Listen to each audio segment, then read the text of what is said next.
शिखा जी। राधे राधे की। राधे राधे महाराज जी। महाराज जी, जीवन में भौतिक सुख साधन होने के बाद भी अगर जीवन में संतुष्टि ना हो तो उसको प्राप्त होगी ही नहीं।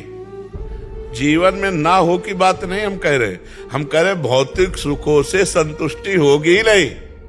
अविनाशी का अंश हो, जब तक भगवान से तुम्हारा संबंध नहीं होगा तब तक खुश नहीं रह सकते। पक्की बात समझ लो, चाहे कोई भी हो, करके देख लेना।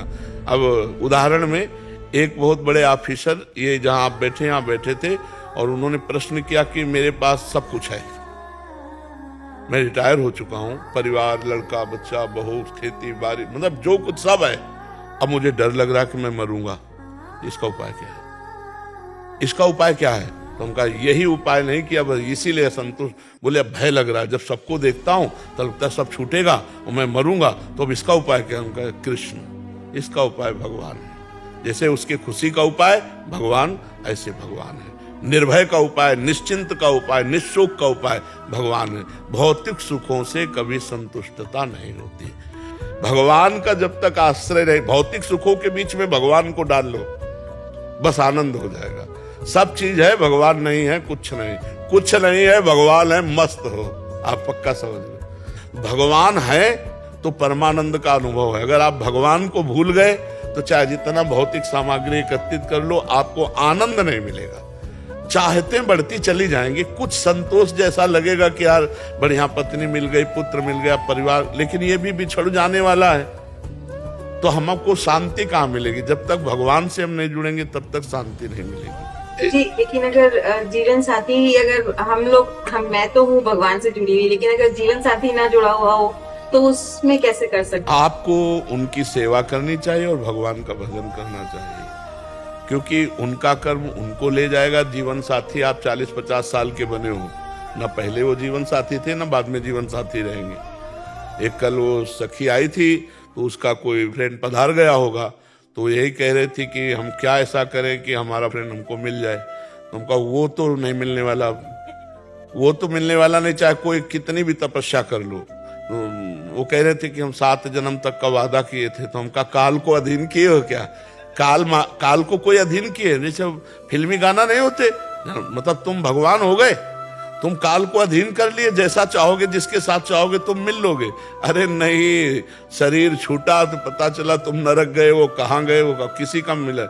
ये वादा नहीं होता कि हाथ मिलाओ 7 जन्म तक साथ नहीं छोड़ेंगे, ये केवल बकवास है, इसमें कोई दम नहीं है, क्योंकि काल बड़ा अधीन और कर्मों का फल जीव को मिलता है। अब पूर्व जन्म के परिवार के जन कहाँ हैं? पूर्व जन्म के परिवार के जन कहाँ हैं? हमारी याददाश्त इतनी कमजोर है कि 9 महीना माँ के गर्भ में रहे, कहाँ में याद है? अगर जल्दी से पूछे कि परसों कल दोपहर में क्या पाया, तो आपको सोचना पड़ेगा परसों के लिए, तो पूर्व जन्म की बात कैसे याद आ जाएगी? तो ऐसे ही परिवार था, पूर्व जन्म में भी हम छोड़ के आ गए, ऐसे ही इस जन्म का परिवार छोड़ के चले जाओगे। न तुम उनकी स्मृति में आओगे, न वो तुम्हारी स्मृति में आएंगे। ये रूप कभी मिलेगा नहीं त्रिभुवन में, त्रिकाल में नहीं मिलेगा। जैसे रूप बन गया, अब कोई लाख उपाय करे कि मैं आपके इस रूप से मिल लूं, तो इस रूप से नहीं मिल पाएगा। इसके अंदर जो बैठा है वो भगवान है। आप भगवान का भजन करो, फिर चाहो तो वो जो रूप चाहेंगे वो धारण कर सकते हैं, लेकिन ये 5 भौतिक रूप अब दोबारा नहीं मिलेगा।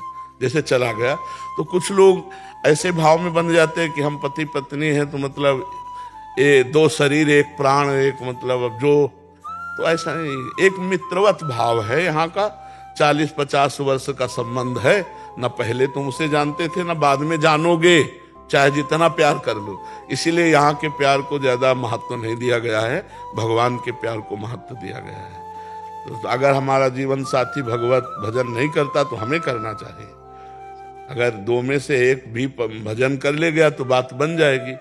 ऐसा नहीं कि पति के तपस्या और भजन का आधा फल पत्नी को मिलता है और पत्नी जो भजन करे उसका फल पति को नहीं मिलता, ऐसा नहीं है। ये गलत धारणा बनाई गई। दोनों जीवन साथी हैं, दोनों पाणी ग्रहण किए हुए हैं, और दोनों को जो भजन साधन जो कर्म किया जाता है दोनों को फल मिलेगा।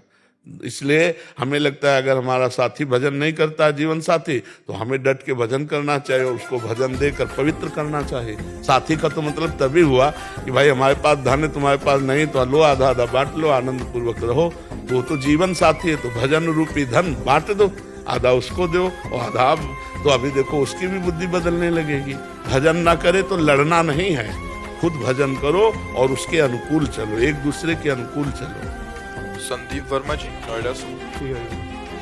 श्री हरिवंश गुरुदेव, आपके चरणों में कोटि कोटि प्रणाम। गुरुदेव, प्रश्न ये है कि अभी तक हम अहम की धरा पर ही चल रहे हैं। हर बात में मैं आ जाता है, चाहे वो संसारिक क्रिया हो, भजन हो, साधन हो, हर बात में अहम रहता है कि जो कुछ हो रहा है वो मैं ही कर रहा हूँ। प्राय ये सत्य नहीं है।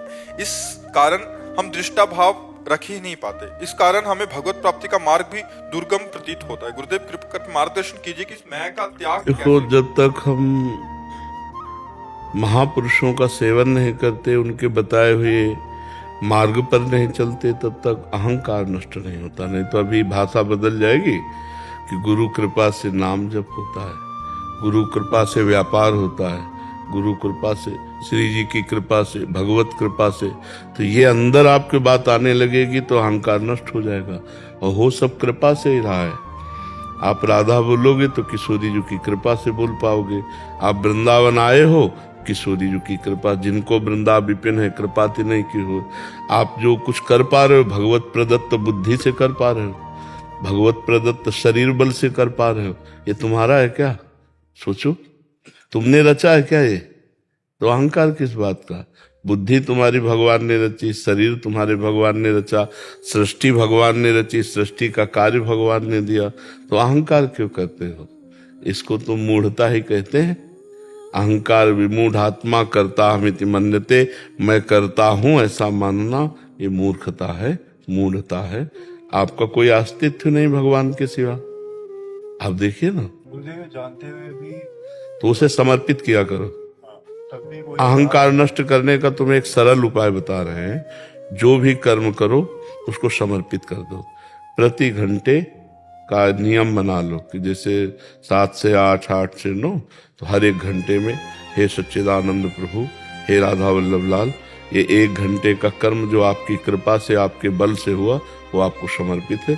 चाहे वो भजन हो, चाहे वो व्यापार हो, चाहे वो सांसारिक कार्य हो। ठीक है, आप देखना इससे लाभ मिलेगा। कर्म समर्पण करोगे तो अहंकार गलित होता जाएगा। जैसे जैसे अहंकार गलित होता जाएगा वैसे वैसे भगवदानंद, भगवत ज्ञान, भगवत भक्ति बढ़ेगी। नहीं तो सब नाटक बना रहता है जब तक अहंकार रहता है।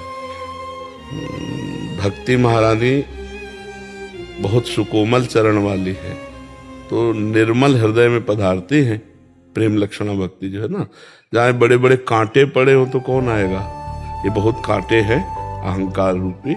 विद्या रूप महत्व कुल धन यौवन अभिमान, षटकंटक देखे जहां राहे न भक्ति निदान, राहे न भक्ति निदान। स्वांग सब नगर नारी के, विषय न हाथ बिकाए नहीं रिजवन भरतारी के। भगवत ऋषि जी कहते, जहाँ विद्या का अहंकार, रूप का अहंकार, महत्व प्रतिष्ठा का अहंकार, कुल का अहंकार, धन का अहंकार, रूप यौवन तन का अहंकार, ये बड़े बड़े कांटे हैं। भक्ति महारानी कैसे हृदय में आवे जब तक अहंकार रहता है? तो जिसके अहंकार रहता है वो स्वांग करता है, हरि को नहीं रिझा सकता। वो नाटक होगा, भक्ति नहीं होगी। क्योंकि भक्ति में तो लगता है कि भगवान की कृपा से हो रहा, गलती हुई तो हमसे, और सच्चे साधन बने तो भगवान की कृपा से। गुण तुम्हार समुझे निज दोषा, जे सब भांति तुम्हार भरोसा। सब प्रकार से भगवान के अधीन है। कोई गलती हो गई तो नाथ हमारी गलती, और अच्छे कर्म हो गए तो आपकी कृपा। इस भाव से जब चला जाता है तब भक्ति पुष्ट होती है।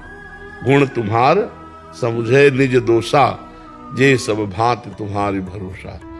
तो मुझे तो ऐसा लगता ही नहीं कि हम अहंकार करें। हम कुछ कर ही नहीं पा रहे हैं, हमसे करवाया जा रहा है। अगर भगवान को न मानो तो त्रिगुण माया को, माया जबरदस्ती बलात् वही करा रही जो उसके आ रहा है, चक्कर में जो आ गया। और यहाँ अगर हम भक्ति मानते हैं तो भगवान की कृपा बलात् हमसे करा रही। भजन, साधन, वृंदावन आना, सत्संग सुनना, ये सब कृपा से हो रहा है, आपके अहंकार से थोड़ी हो रहा है। अब मोहि भा भरोस हनुमंता, बिनु हरि कृपा मिले नहीं संता। भगवान की कृपा हुई तो तुम संत समागम में बैठे हो। अरे भगवान की कृपा हुई तो मनुष्य शरीर पाए। ये जो मनुष्य शरीर है ये कृपा से मिलता है। तो इसलिए हमें तो ऐसा नहीं लगता कि कहीं अहंकार किया जाए। अहंकार तो बहुत ही मतलब गलत बात है, जो हमको गिरा देगी, जो हमें आगे नहीं बढ़ने देगी। तो एक काम करो, नाम जप करते हुए हर घंटा का समय का, 1 घंटा के समय का जो कर्म और चिंतन है वो बस भगवद अर्पणमस्तु, राधा वल्लभ अर्पणमस्तु, श्री कृष्ण अर्पणमस्तु, जो भाव आवे वही कर दो। ठीक है, आप करके देखना, धीरे धीरे ठीक हो जाएगा। भगवान ठीक करते हैं, सब ठीक कर देते हैं, बड़े कृपालु हैं। आयुष गुप्ता जी ग्वालियर से। राधे राधे महाराज जी। महाराज जी, हमको संसार के हिसाब से अपना जीवन जीना चाहिए या अपनी आत्मा से, अपने दिल से पूछना चाहिए? संसार ही है जिसे तुम दिल कह रहे हो, आत्मा का ज्ञान नहीं है आपको, तो संसार ही से पूछ रहे हो। मन संसार ही है, क्यों? मतलब संसार के हिसाब से चलना चाहिए कि मन के हिसाब से चलना चाहिए? तो मन ही संसार है, संसार के हिसाब से चल रहे हो, आत्मा के हिसाब से थोड़ी चल रहे हो। आत्मा के हिसाब से तो चलना ही नहीं होता हो, तो एक अव्यक्त सर्व जगह व्याप्त सच्चिदानंद, उसे आत्मा कहते हैं। आत्मा का मतलब क्या समझते हो? मन। हमें लगता है मन ही समझते हो, है? मन आत्मा का संबोधन कर रहे हो, लेकिन आत्मा को जानते तो हो नहीं, क्योंकि वो तो भगवत स्वरूप आपका ही स्वरूप है। और वो अचाह है, उसमें कोई चाह नहीं है। वो अक्रिय है, उसमें कोई क्रिया नहीं है। वो अरूप है, उसका कोई रूप नहीं है। वो अनाम है, उसका कोई नाम नहीं, तभी तो आत्मा कहा जाता है, संबोधन मात्र है।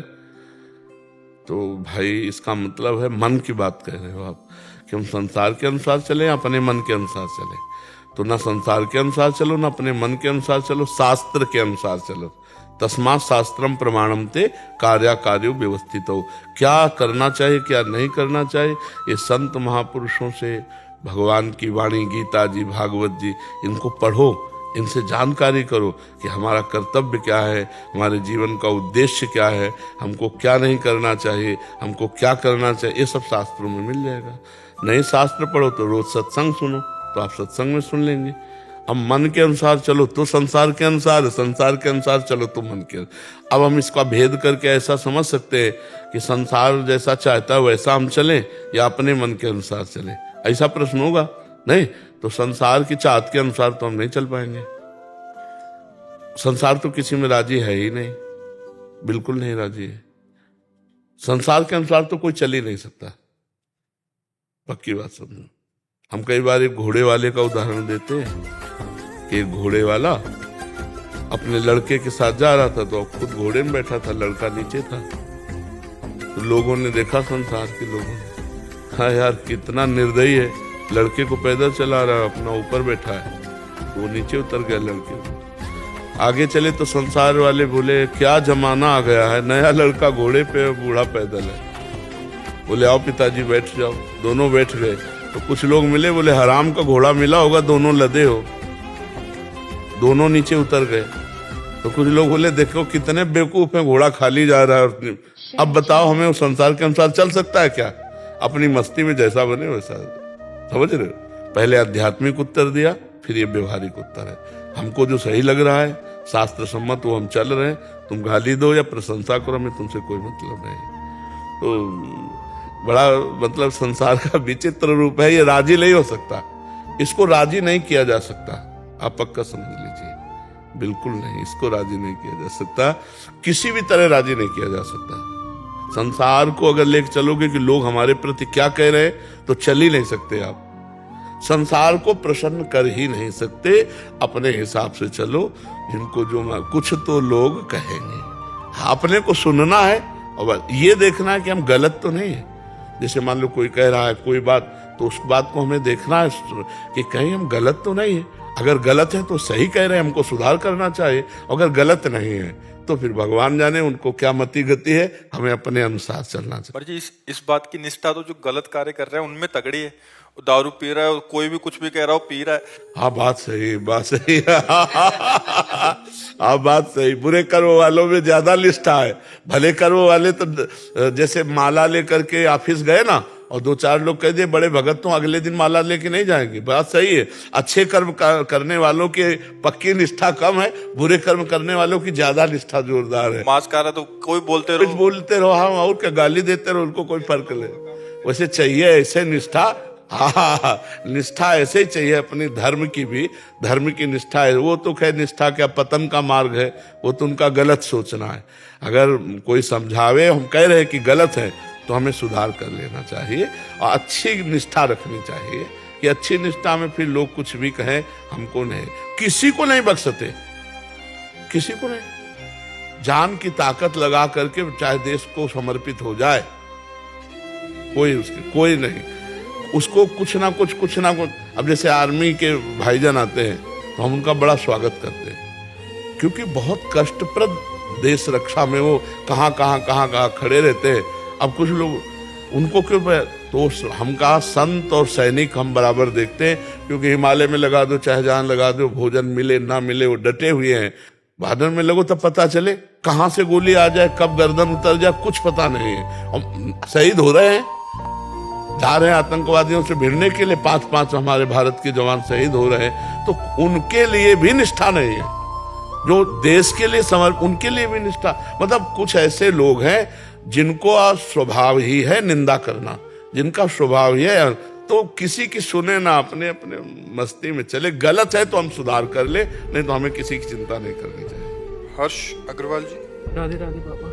राधे राधे महाराज जी। महाराज जी, ब्रह्म और माया के बीच में क्या संबंध है? और अगर माया ब्रह्म है, ब्रह्म की शक्ति है, तो बाबा शक्ति माया मतलब शक्तिमान से कितनी ताकत? तो ब्रह्म और ब्रह्म, बस इतनी बात समझ, कोई माया नहीं। सर्वम खलमिदम ब्रह्म, वेद कहता है, सर्वम खलमिदम ब्रह्म नेह नानास्ति किंचन, किंचन मात्र कोई और वस्तु नहीं है, केवल ब्रह्म ही है। जैसे गोस्वामी जी सरल भाषा में कह रहे हैं, सिय राम मैं सब जग जानी, करूं प्रणाम जोरी जुग पान। सब सिया राम है। जो हमको ये भ्रम हो गया है, स्त्री पुरुष जड़ चैतन्य कर्ता भोक्ता, यही माया है। मैं और मोर तोर तय माया, जेहि बस कीन्हे जीव निकाया, गो गोचर जहां लग मन जाई, सो सब माया जानो भाई। जो मैं मोर में तय तोर में स्थित है, उसकी दृष्टि जहां भी जाएगी माया दिखाई देगी, और जो ब्रह्म में स्थित है तो जहां दृष्टि जाएगी सर्वम खलमिदम ब्रह्म। तो ब्रह्म और भ्रम, अगर ये भ्रम निकल जाए तो केवल ब्रह्म ही ब्रह्म है, दूसरा कोई। पर ये भ्रम बहुत बड़ा है, माया बहुत बड़ा भ्रम है। जैसे स्वप्न में हमको कोई रसगुल्ला खवा रहा हो तो हम खुश हो रहे हो, या कोई हमें मार रहा हो तुम दुखी हो रहे हो, तो जब तक हम जगेंगे नहीं तब तक दुख सुख के ऊपर नहीं उठ सकते।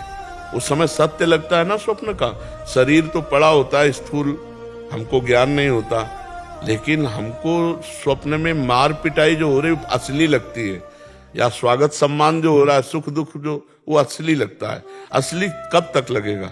जब तक आप जग नहीं जाते। और जहां जगे तो आपको झूठा लगेगा ना, ऐसे ही जब तक आपको ज्ञान नहीं होता तब तक ये सही लगेगा, और जब ज्ञान हो जाएगा तो ये सही नहीं लगेगा। सही केवल भगवान है। ये मायाकृत शरीर, ये जितने सब नाशवान परिवर्तनशील हैं, सत्य सच्चिदानंद भगवान है। अब जैसे माया और उसकी शक्ति, तो भ्रम की, अंधकार की कोई सत्ता नहीं है, पर जब तक आप मानते हैं ना सतो विद्यते भावो ना भावो विद्यते सता, सत का अभाव नहीं है, मतलब हर जगह सत है, और असत की सत्ता नहीं है, पर आपने सत्ता दे रखी तो आपको असत ही दिखाई देगा, सत्य नहीं दिखाई देगा। इसलिए भजन करो। जब तक भजन नहीं करोगे, जैसे आप हमें बताना, दूर पड़ा हुआ टायर या रस्सी, हमें भ्रम हो गया कि सर्प है, अब गौर से देखोगे तो लगेगा हिल भी रहा है, और काट न ले आप भयभीत हो जाओगे, लेकिन वहां भय का कोई कारण नहीं है, ये हमारा भ्रम है। और जब कोई सीधा प्रकाश उस पर डालेगा तो क्या दिखाई देगा? अरे यार ये तो रस्सी थी, हम तो भ्रम से डर रहे थे, ठीक है ना। ऐसे ही सीधा ज्ञान का प्रकाश जब पड़ेगा तो ये सब भगवान है। सच्ची मानिए बच्चा, केवल भगवान है, दूसरा कोई नहीं। भगवान ना दिखा के दूसरा दिखना, यही भ्रम है, यही माया है। और इसी भ्रम की निवृत्ति के लिए साधना की जाती है। जासु कृपा सब भ्रम मिट जाई, गिर जा सोई कृपालु रघुराई। जब भजन किया जाता है तो ये भ्रम हट जाता है, केवल ब्रह्म रह जाता है, भ्रम खत्म हो जाता है। भ्रम का नाम माया, और जो है उसे ना दिखाई देना, जो नहीं है वो दिखाई देना, रस्सी में सांप। ऐसे ही परमात्मा आपके अंदर, परमात्मा आपके अंदर, एक ही परमात्मा है, सबके अंदर अलग अलग परमात्मा नहीं। और पंचभूत सबके एक ही है, लेकिन सब अलग अलग अपने को पहचान रहे, अलग अलग अपने को मान रहे, यही माया है। जैसे भगवान की शक्ति अनंत है, ऐसे भ्रम भी ये बहुत अनंत महिमाशाली है। ये जल्दी अंत को प्राप्त नहीं हो पाता। जब अनंत कृपा करे तो ये शांत हो जाए, नहीं तो बहुत विचित्र है। भगवान ने गीता जी में कहा है, दैवी हेषा गुणमयी मम माया दुरत्तया मामेव ये प्रपद्यन्ते माया में ताम तरन्ते। ये जो दैवी गुणमयी त्रिगुणमयी माया है, ये दुरत्य है, जल्दी पार नहीं पा सकते। मेरी शरण में आ जाओ, मैं पार करवा दूंगा। मामेव ये प्रपद्यन्ते माया में ताम तरन्ते। माया का स्वरूप यही है, जो है उसे ना दिखाई देना, जो नहीं है उसे दिखाई देना। सबके अंदर परमात्मा, सब जगह परमात्मा नहीं दिखाई दे रहा और सबको दिखाई दे रहा, यही माया है। गो गोचर जहां लघु मन जाए, जहां तक दृष्टि जाए, जहां तक इंद्रियां जाए, जहां तक मन जाए, सब माया है। और जब भ्रम निवृत्त हो गया तो जिधर दृष्टि जित देखूं तित श्याममयी है। नहीं, वो सिया राम में कह रहे हैं, गोपी जन श्याम में कह रहे हैं, और गीता गायक भगवान कह रहे हैं वासुदेवा सर्वमिति सा महात्मा सुदुर्लभा। सब जगह वासुदेव ही है। तो ये है असली नेत्र खुल जाना। अभी हम मोह निद्रा में हैं, तो मैं, मोर, तोर, तय, स्त्री, पुरुष, जड़, चैतन्य, उत्तम, अधम, ये सब दिखाई दे रहा है। समझ पा रहे आप? और ये बहुत बड़ी है। अनंत जन्मों से हम इसी को खोदते चले आ रहे हैं कि माया का अंत कहाँ है, लेकिन आज तक अंत नहीं मिला। अनंत जन्मों से आ रहे, जब से सृष्टि हुई इसी में तो फंसे। आज अवसर मिला है सत्संग का, तो निकल चलो, और ना निकल पाओगे तो फिर इसी दलदल में फंसे रहोगे। बहुत विचित्र है भगवान का एक खेल। इस बार तो मनुष्य जन्म मिला, फिर अगला हो सकता है सुअर, कुत्ता, गधा, सांप, बीछी, क्या बना दे भगवान कर्म के अनुसार। तो हमको ऐसा उपाय कर लेना चाहिए कि हमारा आखिरी जन्म हो, अब हम माँ के गर्भ में ना जाए, हमारा अंतिम मरण हो। ये वो होगा भजन से। पुत्र के बहाने नारायण पुकारा तो अंतिम हुआ ना। हम जानबूझ के नारायण पुकारेंगे तो हमारा अंतिम नहीं होगा क्या? राधा राधा कृष्ण कृष्ण नारायण हरि राम, जो नाम प्रिय लगे खूब नाम जप करो, और भगवान की लीला कथा गाओ, सुनो, और समाज की सेवा करो निष्काम भाव से। माता पिता, परिवार, मोहल्ला, अपना नगर, प्रांत, राष्ट्र, जितना कर पाओ निष्काम भाव से सेवा करो। अपने अपने पद का अधिकार पूर्वक, जो उसका दुरुपयोग ना हो। जैसे मान लो आप जिस कार्य में लगे हो, तो दो ही बातें आपको गिरा सकते हैं, एक प्रलोभन, एक भय। रुपए का प्रलोभन, वस्तु का प्रलोभन, प्रमोशन का प्रलोभन और भय, इसी में आप गलत कर सकते हो। अगर प्रलोभन और भय से दूर रहो तो जो जहां है वहां अपने कर्तव्य का पालन करके भगवान की प्राप्ति कर सकता है। नाम जप करे और अपने कर्तव्य का पालन करे तो माया से पार हो जाएगा। समझ पा रहे हैं आप? इन्हीं का एक और प्रश्न है कि जब हम श्री जी के प्रति पूर्ण तरह से आसक्त, समर्पित और आश्रित हो जाते हैं, तो हमारे अंतःकरण और जगत व्यवहार के क्या लक्षण होते हैं, जिससे हमें पता चलता है कि अब हमारा इस जन्म का लक्ष्य पूरा हो चुका है? कोई तुम्हें 100 गाली दे सामने से तुम्हारी भाषा में, तो तुम्हारी स्थिति ऐसी होगी कि मुस्कुरा के चल दोगे। जैसे तुम्हें कोई विदेशी भाषा में 100 गाली दे, जो भाषा जानते नहीं, तो आपके अंदर कोई फर्क पड़ेगा क्या? कोई नहीं पड़ेगा। ऐसे तुम्हारी भाषा में तुमको जब गाली दे और तुम्हें फर्क ना पड़े, तो जान लो शांति, ऐसी शांति कि जो तुम्हारा अमंगल करे उसको आशीर्वाद दो। ये स्थिति व्यवहार में भी उसकी होती है। वो उनकी खोपड़ी फोड़ रहा है, वो उनका मंगल कर रहा है। भगवान तुम्हारे को स्वस्थ रखे, कभी तुमको कोई दंड न मिले, भगवान तुम पर कृपा करे। जो प्रेम लक्षणा भक्ति अंदर जब आएगी ना, करत जे अनशहन निंदक तिनों पे अनुग्रह कियो, और दूसरी बात, तदर्पिता अखिलाचारिता तद स्मरणेन परम व्याकुलते, वो सारे आचरण भगवान की प्रसन्नता के लिए करता है, हर आचरण भगवान को समर्पित करता है, और एक क्षण भी भगवान का विस्मरण हो जाने पर वो ऐसे व्याकुल हो जाता है जैसे मछली को जल से अलग कर दो, उसकी जो स्थिति होती है। और मान की इच्छा नहीं रह जाती, किसी से मोह नहीं रह जाता, किसी भोग का कोई प्रभाव उस पर नहीं पड़ता। जितने भोग उनका प्रभाव होता है सबके ऊपर, देख लो सुन लो भोगों की बातें, तो भोग की इच्छा जागृत हो जाए, उसके पास भोग रहे तो भी भोग की इच्छा नहीं होगी, जिसकी स्थिति होगी। निरंतर वो भगवान के चिंतन में डूबा हुआ समस्त कामनाओं से रहित होगा, किसी भी नवीन भोग के भोगने की इच्छा नहीं होगी, मान नहीं होगा, मोह नहीं होगा, निरंतर भगवान के चिंतन में डूबा होगा, सारे कर्म भगवान को समर्पित, भगवान के विस्मरण होने पर बड़ी व्याकुलता, अपमान करने वाले पर भी मंगल भावना करना, और किसी भी द्वंद्व से वो पराजित नहीं होता। मान अपमान निंदा स्तुति लाभ हान जय पराजय सुख दुख समान भाव, ये स्थिति साधारण, बकाया तो जो स्थिति में है वही स्थिति को समझ सकता है, अन्यथा नहीं समझ सकता है, पर शब्दों से बाह्य लक्षणों में ऐसा स्थिति उसकी होती है। अजय यादव सम्राट जी, प्रयागराज से।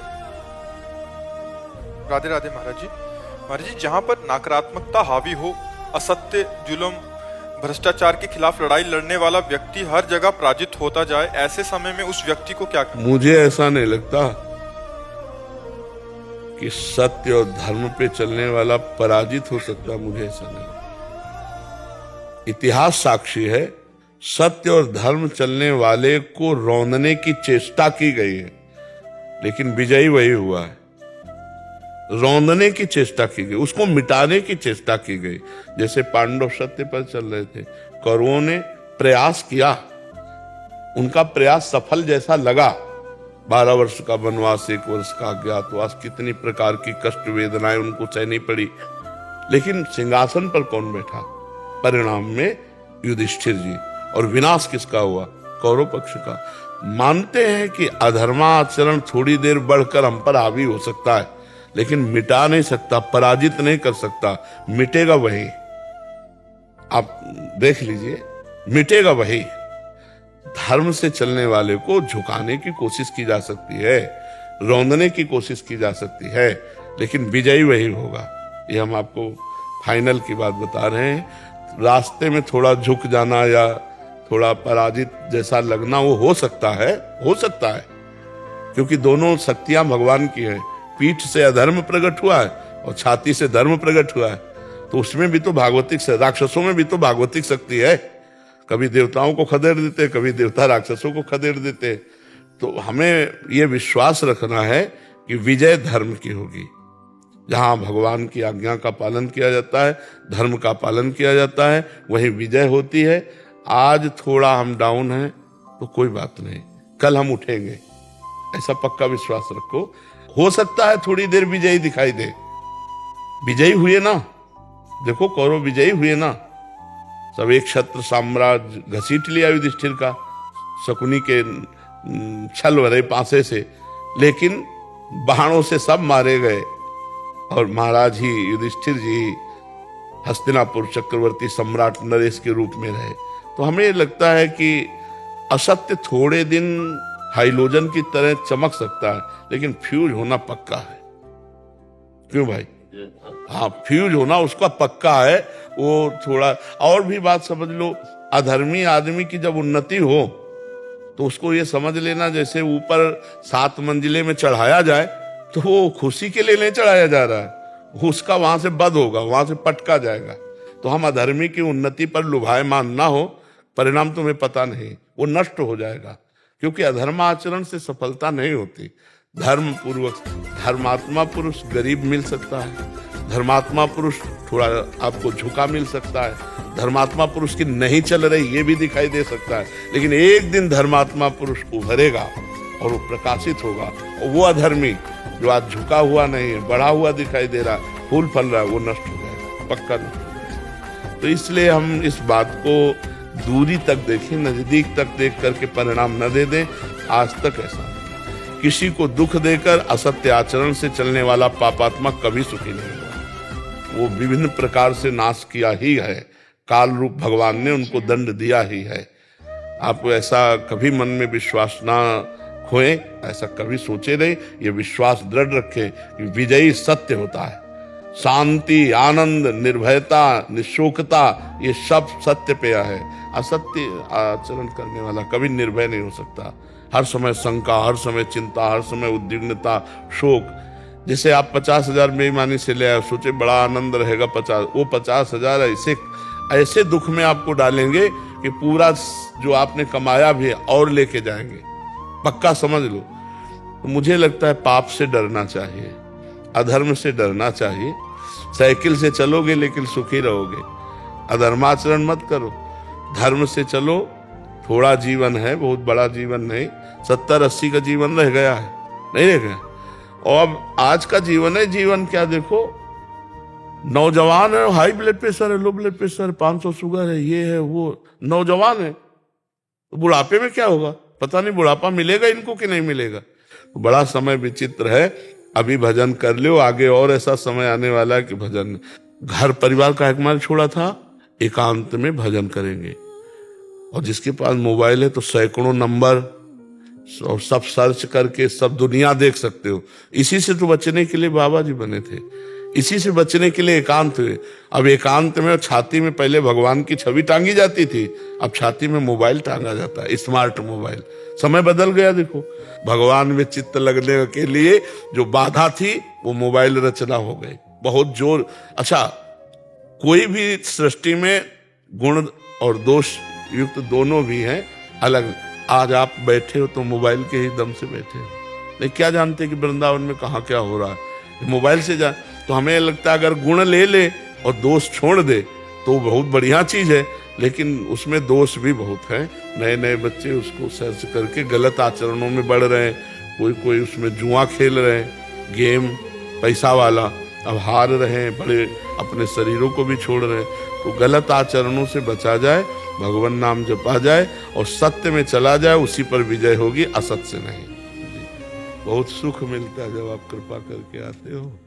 हम अधम तो जा नहीं पाते, और आप सब संतों के जब दर्शन होते तो ऐसा लगता है प्रभु अपना मानते हैं, इसीलिए संत दर्शन हो जाता है। संसार की भीड़, कोई भीड़ का उसका कोई महत्व नहीं। एक भगवान का प्रेमी महात्मा दर्शन दे दे, सब बात बन गई। एक संत मिल गए तो हमारा दिन सार्थक, हमारा जीवन सार्थक। मतलब दिन आनंदित जाता है कि आज भगवान ने हमें संत समागम दिया, आज भगवान ने हमें संत दर्शन दिए। करोड़ लोग एक तरफ और एक भगवान का दास अलग। जहाँ भगवान के दासत्व से युक्त वो आए ना तो हृदय शीतल हो जाता है। हाँ, भगवान की कृपा के बिना संतों के दर्शन नहीं होते। और संत दर्श का फल ही है भगवान में प्रीति होना। जब तक संतों की कृपा नहीं होती तब तक भगवान के चरणों में प्रीति नहीं होती। भगवान जब बहुत द्रवित होते हैं तब संत जनों से मिला देते। जब द्रवहि दीन दयालु राघो तो साधु संगति पाए। ये सच्ची मानो मूर्तिमान भगवान की कृपा है जो हमें संत दर्शन मिले, जो संत संभाषण मिला, जो संत स्पर्श रज मिला, ये भगवान की विशेष कृपा है। आकाश जी दिल्ली से। राधे राधे महाराज जी। राधे राधे महाराज जी। महाराज जी, ये मेरा प्रश्न है कि सच्ची भक्ति का स्वरूप क्या है? तद स्मरणेन परम व्याकुलते, अव्याव्रत भजनात्, अखंड भजन। एक क्षण के लिए भी अगर प्रभु का विस्मरण हो जाए तो व्याकुलता हो जाए। सच्ची भक्ति का स्वरूप यही है कि त्रिभुवन की राज्य लक्ष्मी देने पर भी जो आधे पल के लिए भगवान का विस्मरण ना करे वो महाभागवत है, वही सच्चा भक्त है। त्रिभुवन की राज्य लक्ष्मी, एक अच्छे पदार्थ में, एक अच्छे भोजन में, एक अच्छी अनुकूलता में हम भगवान का विस्मरण कर सकते हैं। नाप के देखना चाहिए। त्रिभुवन की राज्य लक्ष्मी देने पर जो आधे पल के लिए भगवान को और हर समय मनाता रहता है, बड़ी कृपा, बड़ी कृपा हमारे ऊपर, भगवान की बड़ी कृपा। तत्यनुकंपाम सुस्मी क्षमाणु। और जो कुछ उसको दुख सुख मिलता है प्रारब्ध के अनुसार भोग लेता है और हर समय मन वचन कर्म से भगवान के चिंतन में मगन रहता है, वही महाभागवत है। उसको भगवत प्राप्ति ऐसे हो जाएगी जैसे अपने बाप की प्रॉपर्टी पर बेटे का अधिकार हो जाता है। जैसे पिता की संपत्ति पर पुत्र का अधिकार हो जाता है, ऐसे महाभागवत को परम पद का अधिकार प्राप्त हो जाता है। उसे ही महाभागवत कहते हैं, जो हर समय भगवान की अखंड स्मृति में है, हर आचरण भगवान के अनुकूल करता है, सब में भगवत भाव रखता है, किसी भी लाभ को भगवान के चिंतन के सामने लाभ नहीं समझता। वो बहुत बड़ी हानि है जिसमें भगवान का चिंतन छूट जाए। कहा हनुमंत विपत्ति प्रभु सोई, जब तो सुमिरन भजन, वही महाभागवत है। और महाभागवत की व्याख्या कोई कर ही नहीं सकता, क्योंकि जैसे भगवान अनिर्वचनीय, ऐसे उनके भक्त अनिर्वचनीय है। पर जब हम इस बात पर देखते हैं कि महाभागवत किसे कहते हैं, तो शास्त्रों ने कुछ लक्षण बताए हैं कि जिनको मान प्रिय नहीं है, सबहि मान प्रद आप अमानी, जो मोह रहित हैं, जो किसी भोग से पराजित नहीं होते, जो निरंतर भगवान के चिंतन में रहते हैं, जो समस्त कामनाओं से रहित हो चुके हैं, जो निरंतर सुख दुख में ना फंस करके भगवान की लीला गुण में डूबे रहते हैं, वही महाभागवत है, वही विश्व विजयी है, वही जीवन मुक्त महापुरुष है। अब इसके लिए विविध साधन है, भगवान के मार्ग के विविध साधन है। दास्य भाव, सख्य भाव, वात्सल्य भाव, कांता भाव, सहचरी भाव। तो जिस भाव से हमारा लगाव हो, उसी भाव वाले महापुरुष से जुड़कर हम भगवान की भक्ति करें। बकाया खास बात है स्मृति, अखंड स्मृति, अखंड स्मृति। गीता का पूरा फल है स्मृति। नष्टो मोहा स्मृतिर्लब्धा त्वत्प्रसादान मयाच्युता, भगवद स्मृति। जी अनीता त्रिपाठी जी, प्रयागराज। राधे राधे महाराज जी। महाराज जी, नाम जप करते समय मन बहुत ही ज्यादा चंचल हो जाता है और इधर उधर भागता है। हमें लगता है अगर एकांतिक सुनते तो इसका विस्तृत उत्तर मिल जाता, पर हम सारांश में कहते हैं कि हमारा जो अभ्यास चल रहा है नाम जप का, उसमें जो मन के दो पार्ट हैं, एक अच्छा और एक बुरा। अच्छाई की तरफ हमारा जो झुकाव हुआ, ये मन से ही हुआ है। मन न कहता तो यहाँ तुम नहीं आ सकते थे।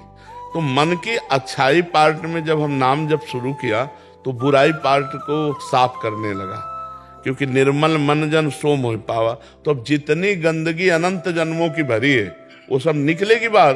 अब साधक इस बात में परेशान हो जाता है कि जब मैं भजन नहीं करता था तब इतना गंदा नहीं था, अब जब भजन से करने लगा तो इतना गंदा सोच, इतनी गंदी बात, वो गंदगी निकल रही है। मन अच्छा चंचल हो और नाम जब कर रहे हो, तो आप निश्चित समझो फल में कोई भेद नहीं है, मन लगे ना लगे। जैसे मन नहीं लगता लेकिन आग छुआ दी जाए तो जला देगी ना। मन कहीं और हो, जहर पिला दिया जाए तो मरी जाओगे ना, क्योंकि उसका प्रभाव है।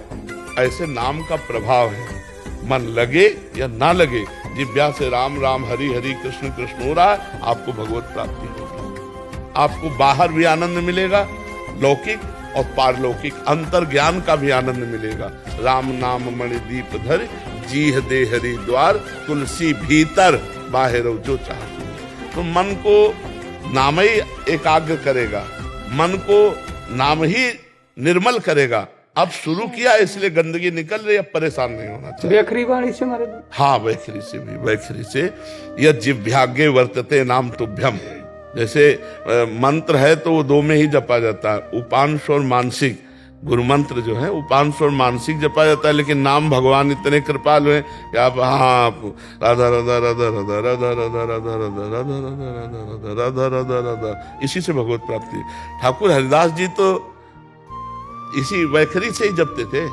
तो वो लाखों की संख्या में जबान से ही नाम जप करते थे। 3 लाख, हाँ 3 लाख, ऐसे लाखों की संख्या में, और जोर जोर से। तो उसी का प्रभाव था कि वैसे आई तो सुन करके वो भगत बन गई, उनको तनिक भी विचलित नहीं कर पाई, वो खुद अच्छे महात्मा की तरह वहां रहकर भजन करने लगी।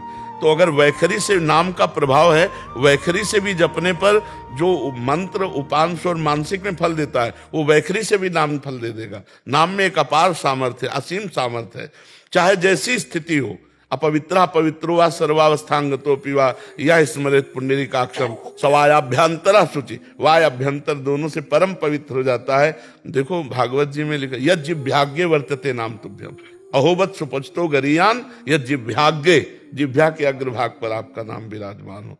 नाम जीह जपि जागे जोगी, नाम जीह जप, जब जीव से नाम जपने की बहुत जगह चर्चा हुई है, तो हम उसमें फला अनुसंधान में न जाएं कि वाचिक से दशांश उपांशु बड़ा, उपांशु से दशांश मानसिक बड़ा। हम राम राम कह रहे हैं, कृष्ण कृष्ण कह रहे हैं, अपने प्रभु का स्मरण कर रहे हैं। मन कहीं भी चला जाए चिंता मत करो, उसको भाग के यहीं आना पड़ेगा, क्योंकि नाम भगवान विराजमान, परम मंगल हो जाएगा।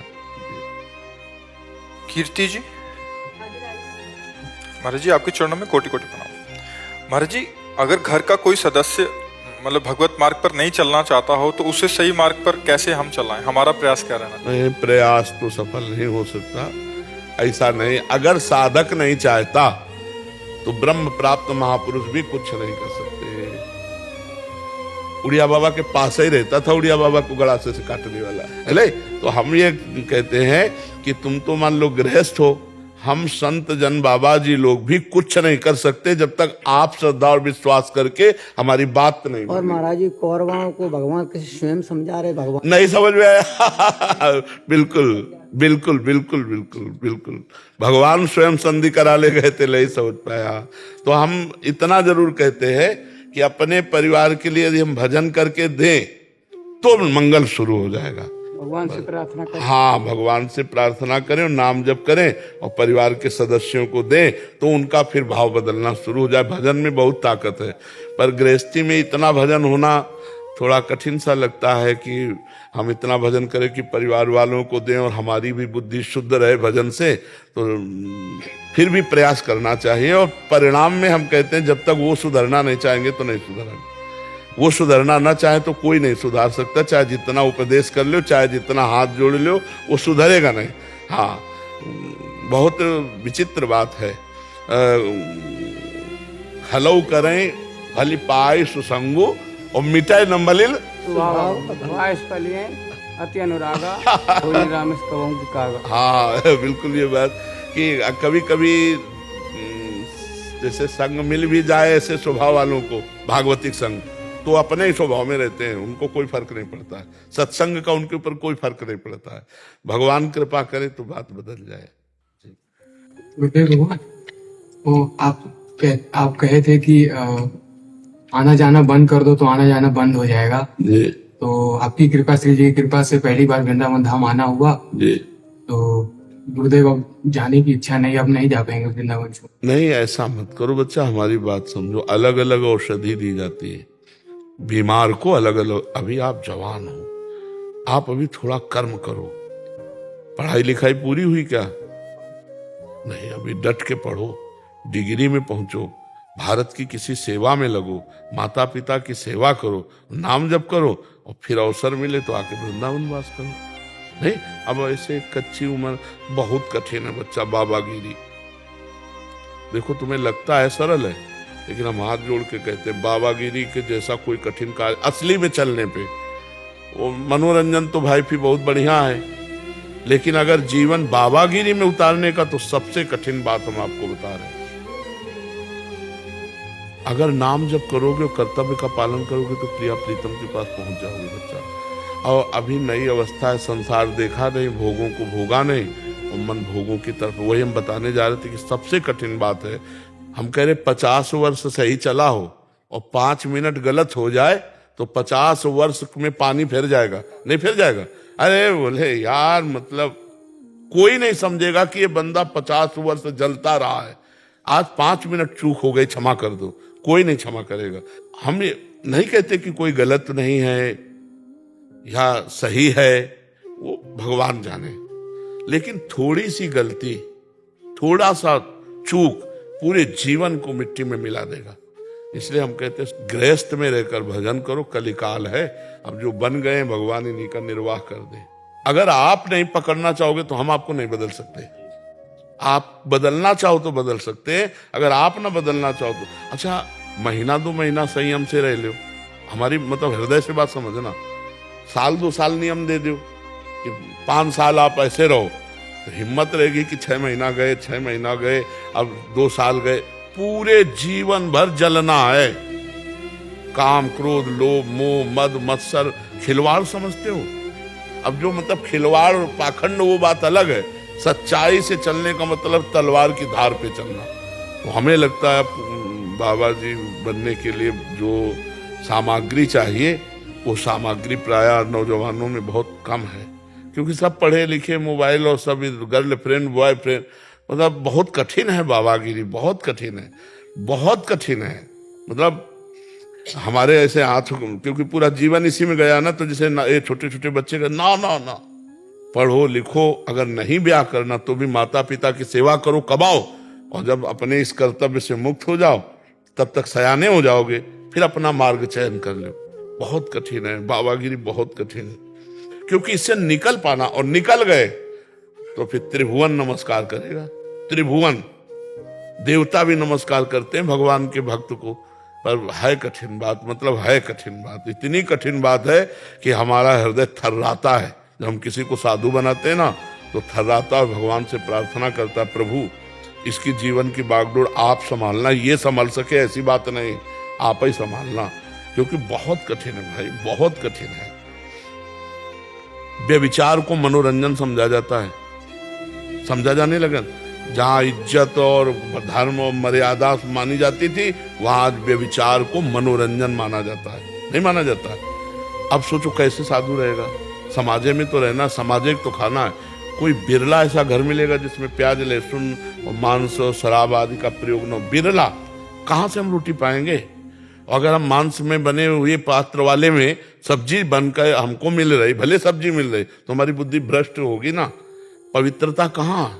पर भगवान की माया है, वो यही कह सकते हैं। और तुम तो इसलिए बच्चा, हमारी राय है कि संत बनो, पर हृदय से बनो, दूसरों का उपकार करो, मेहनत करके माता पिता को खवाओ पियाओ, और जब कोई कर्तव्य न रह जाए और समझ में आ जाए कि हम 30-40 के हो गए, आज तक हमने कोई गलती नहीं की, तो फिर निकल पड़ो परमार्थ पे। अभी जैसे कोमल अवस्था है, वो आगे चल के रंग आया तो फिर गड़बड़ हो जाएगा, बहुत गड़बड़ है, बहुत। तो माता पिता भजन करने नहीं देंगे?